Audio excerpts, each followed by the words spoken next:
甲观众朋友讲一个观念，伫外口热山，这个龙洞鸟犬，事实上伊是人饲的，毋是野生动物。所以这个龙洞鸟犬颠倒会造成咱生活当中的无方便，亲像伊去入车、入奥多拜，甚至伤害到野生动物。若讲到这中华的动物防疫所，对今年4月开始呢，试办互这个龙洞狗仔挂矫正器，希望会当减少狗仔虐人的行为。兽医师是表示讲，挂矫正器是有一定的效果，但是上界主要的就是爱对源头这龙洞狗的数量来做管理，就是爱甲因绑起来，或者是甲因规个节约起来。那准是有人饲的呢，也爱用绳啊甲因牵起来。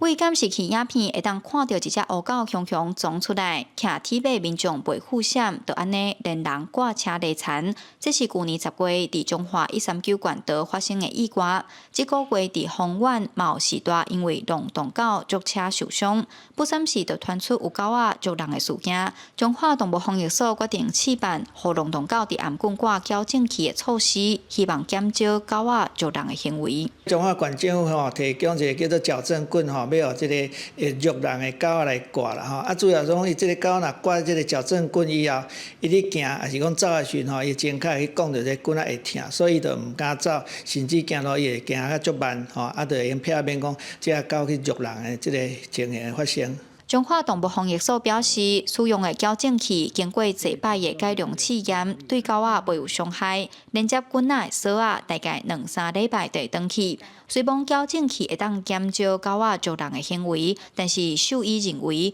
爱去思考狗仔捉人的原因，才会当真正改善问题。这个问题的本质是在于说，我们流浪狗会去追逐这个人跟车，它为了本能，出于本能，它需要就是保护自己的领地，为了它的资源，或者是维护保护自己的这个小朋友，那它会想去本能去追逐我们的人类。效果我觉得绑当下有帮助，但是其实等到我们今天拿掉之后，可能恢复到一个原本的状态，这是一个需要留意的问题。兽医提醒，若拄到狗仔咧吠，千万爱冷静，唔通用走的。若无狗仔颠倒会足愈功夫。也若去年中华县龙洞狗有9313只，参准年比减少3成。中华动物防疫所表示，会继续落实绝育的政策，为源头加强龙洞狗的管理。记者杨淑晴，中华报道。